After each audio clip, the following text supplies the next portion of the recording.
Boa tarde, galera. Começamos a nossa meta 26. Vamos falar de período simples, período composto, lembrando algumas denominações, como frase, por exemplo, que é todo enunciado que possui um sentido completo, dependendo sempre do contexto comunicacional.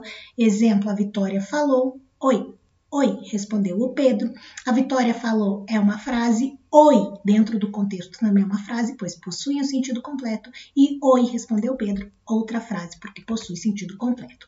Oração vai ser aquela unidade sintática caracterizada pela presença de um predicado, e o predicado é caracterizado pela presença de um verbo. Então, Rafael viu a chuva. Nessa frase eu tenho um predicado que é viu a chuva, portanto, isso é uma oração. Choveu muito de madrugada. Choveu muito de madrugada, eu não tenho sujeito, porém eu tenho um predicado. O predicado é toda a sentença. Choveu muito de madrugada, portanto eu tenho uma oração. Veja que a oração também é uma frase porque possui sentido completo. Já o período é o enunciado que possui sentido completo e que possui uma ou mais orações. Quando a gente tem apenas uma oração, a gente vai chamar de período simples, e quando tiver duas ou mais orações, chamaremos de período composto. O período composto vai se dividir por período composto por coordenação e período composto por subordinação. O período composto por coordenação vai acontecer quando as duas orações se ligam pelo sentido, mas não existe uma dependência sintática entre elas, ou seja, elas são independentes uma da outra.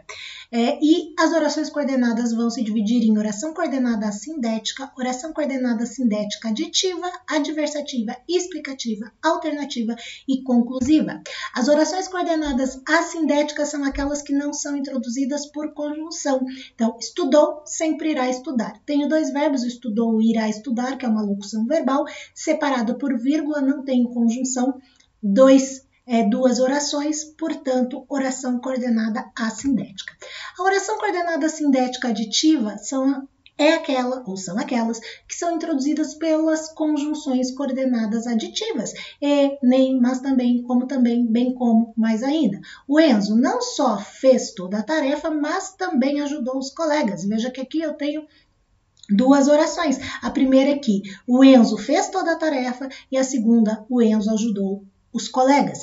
Duas orações ligadas pela conjunção mas também, que é uma conjunção aditiva, por isso oração coordenada sindética aditiva.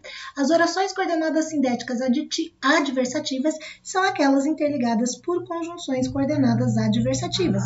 Mas, porém, contudo, todavia, no entanto, entretanto, não obstante e apesar disso, o Jankowski caiu do 10º andar do prédio, mas não se machucou. O mas dá a ideia de oposição, porque é uma coordenada adversativa, uma conjunção coordenada adversativa, por isso, oração coordenada sindética adversativa. A oração coordenada sindética explicativa é introduzida por uma conjunção explicativa. O Juliano não fez a prova porque ficou doente. Conjunções explicativas, porque, que, pois. As orações coordenadas sindéticas alternativas são introduzidas por conjunções coordenadas alternativas. Ou o Renan se comporta ou desiste de ganhar um chocolate da professora. Quais são as conjunções coordenadas alternativas? Ou, ora, quer, já. Tranquilinho? Oração coordenada sindética conclusiva são introduzidas por conjunções conclusivas. O Rafael é inteligente, por isso sempre vai bem nas provas. Tenho dois verbos, tenho duas orações, elas estão interligadas por conjunção conclusiva, classifico como oração sindética coordenada conclusiva. Quais são as conjunções conclusivas? Logo, então, portanto, por isso, pois, por conseguinte. Tranquilíssimo conteúdo, pessoal. A aula de hoje é isso. Beijo grande e até a próxima aula.